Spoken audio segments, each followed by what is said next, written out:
پھر اپنے بیوی بچے، پھر بہن بھائی، پھر عزیز و اقارب، پھر والدین کے رشتہ دار، تو اسی طرح وہ عزیز و اقارب درجہ بدرجہ ان کے ساتھ صلہ رحمی کی جائے۔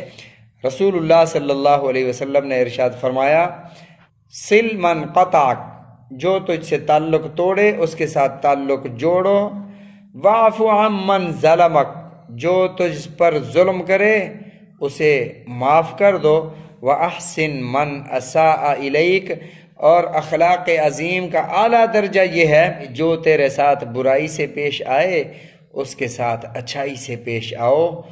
تو یہ اخلاق کا اعلیٰ درجہ ہے۔ اگر ہمیں کوئی سلام کرے اور آپ اس کے بدلے میں سلام کا جواب دو، سلام کے بدلے میں سلام کرو، یہ تو عدلے کا بدلہ، یہ تو سوال کا جواب ہوا۔ کوئی نہیں سلام کرتا تو سلام کرو، یہ اخلاق ہیں۔ یہ مطلب نہیں ہے کہ کوئی بولے، کوئی احسان کرے تو احسان کرو، کوئی احسان نہ کرے تو اس پر احسان نہ کرو، ایسا نہیں۔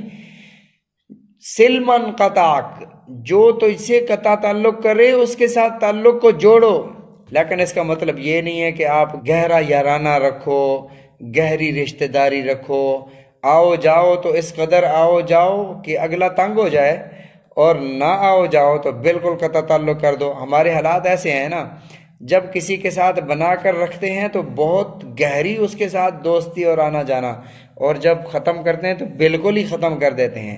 اعتدال کے ساتھ کم از کم صلہ رحمی کا مطلب یہ ہے کہ جس کے ساتھ بنتی نہیں ہے کم از کم اس کو السلام علیکم تو نہ چھوڑو، السلام علیکم ورحمۃ اللہ، وعلیکم السلام، قطع تعلق نہ ہو۔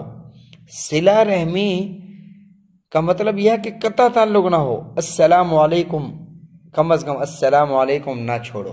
رسول اللہ صلی اللہ علیہ وسلم نے ارشاد فرمایا، لن يدخل الجنت قاطع، قطع تعلق کرنے والا، تعلقات کو ختم کرنے والا، تعلقات کو توڑنے والا ہرگز جنت میں نہیں جائے گا۔ تعلقات کو توڑنے والا ہرگز جنت میں نہیں جائے گا۔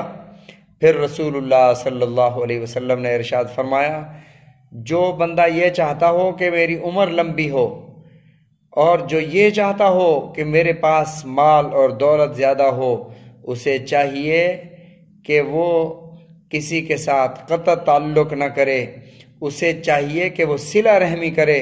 اللہ رب العزت اس کے مال میں بھی برکت عطا فرما دیں گے، اس کی عمر میں بھی برکت عطا فرما دیں گے۔ کوئی بیماریاں ہیں، اگر کسی کو کوئی معاملات ہیں جو حل نہیں ہو رہے، صلہ رحمی کرو۔ رسول اللہ صلی اللہ علیہ وسلم نے ارشاد فرمایا کہ جو صدقہ آپ کسی دوسرے کو دیتے ہو اس کا 1 اجر ملتا ہے، اور جو صدقہ تم اپنے کسی قریبی رشتہ دار کو دیتے ہو اس پر اللہ آپ کو 2 اجر عطا فرماتے ہیں، ایک صدقے کا اور ایک صلہ رحمی کا۔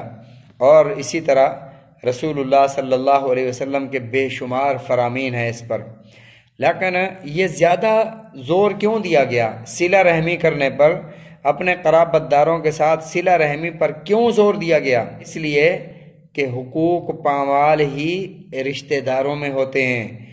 جو غیر لوگ ہیں، جو ایک دوسرے کو جانتے تک نہیں ہیں، وہ تو ایک دوسرے کے ساتھ ان کے کوئی معاملات ہی نہیں ہوتے۔ ایک جیسے ہمارے محلے میں کوئی کہاں سے آ کے بس گیا، کوئی کہاں سے آ کے کس شہر سے آ کے بس گیا، جھگڑا نہیں ہوتا، اس لیے کہ یہ تو ہر بندے کا اپنے کام سے کام ہے، اپنی غرض سے غرض ہے، کوئی کسی کو نہیں پوچھتا۔ اور جو رشتہ دار ہوتے ہیں، اب دیہاتوں میں کیوں جھگڑے ہوتے ہیں، بستیوں محلوں میں کیوں ہوتے ہیں؟ اس لیے کہ وہاں سارے ایک دوسرے کے رشتہ دار ہوتے ہیں۔ اور ایک مقولہ ہے، ایک ضرب المثل ہے، الاقارب کالعقارب، جو رشتہ دار ہیں وہ کالاقارب، الف کے ساتھ اقارب، اور ایک ہے عین کے ساتھ عقارب۔ عقرب جمع ہے، عقارب جمع ہے عقرب کی۔ عقرب بچھو کو کہتے ہیں، عین کے ساتھ عقرب بچھو کو کہتے ہیں، اور الف کے ساتھ اقرب قریبی رشتہ دار کو کہتے ہیں۔ مثال ہے الاقارب کالعقارب، جو قریبی رشتہ دار ہیں وہ بچھو کی طرح ہوتے ہیں، وہ کوئی موقع ہاتھ سے جانے نہیں دیتے، لیکن اگر کوئی ڈس بھی لے تو حکم یہ ہے کہ واعف عمن ظلمک، کوئی بچھو ڈس بھی لے، کوئی قریبی رشتہ دار تمہیں کوئی تکلیف پہنچا بھی دے تو خدا کے لیے اسے معاف کر دو، واعف عمن ظلمک، جو تجھ پر ظلم کر دے اسے معاف کر دو۔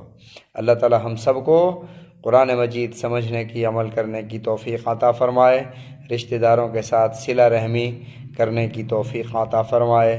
اللہ تعالی ہم سب کو نبی علیہ الصلوۃ والسلام کے فرامین سمجھنے کی، عمل کرنے کی توفیق عطا فرمائے۔